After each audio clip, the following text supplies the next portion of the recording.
And now is like a day is like a year when we're apart and when you're not here to please me.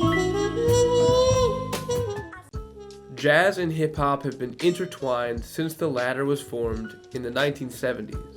And not just because of the frequent samples that producers like Q-Tip and Pete Rock frequently chopped up back in the day. These two genres are built from the same pillars of improvisation, innovation, and heart that make them each such rich grounds for important and moving art.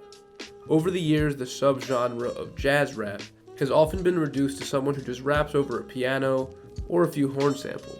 But when an artist is really able to capture the heart of both of these genres, it can be life-changing.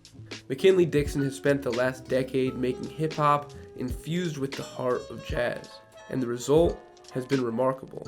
His socially conscious lyrics are woven together from the emotion and experiences of himself and those around him, all delivered on top of live instrumentation that gives his music the ever-beating heart it needs to inform and inspire his listeners. Musically, Dixon draws from his love of all genres. He said that the 4 hip-hop albums that inspire his sound most are Black Milk's If There's a Hell Below, Odyssey's Rock Creek Park, Blues Below the Heavens, and Mos Def's The Ecstatic. But he's also cited pop-punk bands like Panic! At the Disco and My Chemical Romance as music that informed his ability to write and perform with a powerful vulnerability. He came up in the Richmond DIY scene, performing with a live band, being sort of a halfway point between the typical rapper and DJ duos and the hardcore punk bands that would follow. Dixon, as a rapper, while being backed by a live band, was able to live between these two worlds, pulling the best out of each of them. He started releasing music around 2013 and ended up dropping his first mixtape in 2015. From the start, Dixon had a plan to release a trilogy of mixtapes to start off his career, chronicling his journey to become the artist he wanted to be. His first mixtape, Who Taught You to Hate Yourself, is a beautiful exploration of self-reflection. Named after the 1962 speech by Malcolm X, Dixon takes this album to reflect on his internalized self-hatred. This album is incredibly patient, letting the instrumentation take McKinley into places within him that are impressive for a first outing. There was no live instrumentation on this project. It was all produced, but the compositions set the tone for the choices that he and his collaborators would expand on later on. There's moments where the strings complement the somber contemplation of blackness in America today, and there's also moments where an electric guitar leads into Sean Price to rock the mic like only he could. By being incredibly focused with how he puts his albums together, he's able to just follow his heart to wherever it desires musically, and it always makes for a much more varied and exploratory listening experience. The second tape in the trilogy, The Importance of Self-Belief, is closely aligned to his debut. So close, in fact, that they practically share a cover. The only difference is the background color, a slight smile, and the lightening of the hair that comes with age, along with self-acceptance. This tape was his first time working with that real instrumentation. It opens with a beautiful saxophone solo, reflecting the matured positivity of his lyricism. Here is where McKinley Dixon takes the age-old combination of jazz rap and guides it to a new level. His lyrics feel airy, like a spoken-word poet, gliding on top of the instruments, his voice and the horns taking each other in new and exciting directions that they weren't expecting. It all feels improvisational and of the moment, even though each second of sound is tightly ironed out. For My Mama and Anyone Who Looked Like Her closes out this trilogy of mixtapes that introduced the world to McKinley Dixon. Lyrically, the tape chronicles Dixon's mind state as he processed the death of his friend Tyler. It's an album about processing trauma and doing your best to come out of it the best that you can. Its themes are darker and more complex, and the production echoes that. Dixon feels much more comfortable leading a team of musicians, incorporating brand new instruments, and more ambitious and varied song structures. What I love about McKinley Dixon as an artist is that he's not afraid to grow. Each project is a cohesive vision that separates itself from the last, both tonally and as another stage of an ever-changing life. His pen is a beacon for his vulnerability, and you can hear him evolve as both an artist and as a person, coming to terms with new ideas and events as he gets older.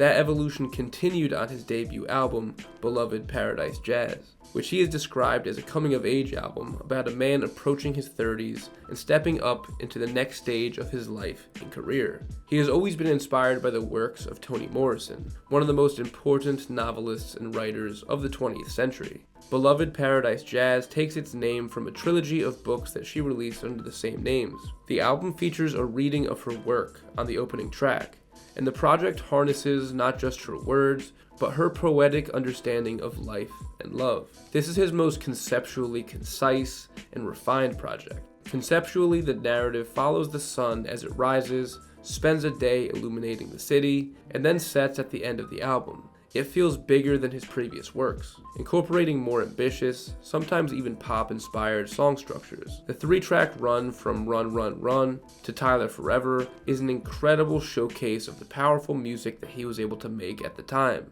Run Run Run is kinetic, reminiscing on the duality of running as a child, both running to fun and games, and running away from the dangers of his neighborhood. Then Live from the Kitchen Table slows it down to explore a memoir of emotion and familial connection, and Tyler Forever closes the door on his grief with a triumphant, eulogistic anthem of pride and reflection. He moved to Chicago following this record, and the change led him to release his latest album, Magic Alive. This is his least personal album, but that's not a bad thing. He said that it was the first time that he was able to write outside of himself, removing the limitations that his lived experience put on him, and letting his writing reach much farther in its scope and ambition. The album explores life, death, and resurrection through some perfectly poetic penning, an instrumentation that feels like the natural evolution of what he's done before. The overall sound of this record is much more full and vibrant, feeling like life itself, full with the magic, beauty, and chaos that it brings us. McKinley Dixon makes music from the heart, expanding on the deep connection between hip-hop and jazz. He's a very thoughtful artist. His music rewards repeat listens, letting the music grow with you as you listen. His use of live instrumentation is much more than a production choice to set him apart from the pack. It's an extension of his exploratory mind, a loving showcase of the different places that his heart can take him within the music. Each of his albums are carefully curated, so I'm not sure when we'll get the next thing from him, but he has said that he wants to explore punk more in the future, so I'm interested to see if that's where he goes next. No matter what we do get from McKinley Dixon and when we get it, I'm excited to hear the next evolution of his sound and to see where hip-hop, jazz, and his heart can take him next. Thank you for watching, everybody. This video was brought to you by our Living Legends tier on our Patreon. Shout out to Noah Young, who was the first member of the Living Legends tier. And shout out to all of our other patrons on the Tribe tier as well.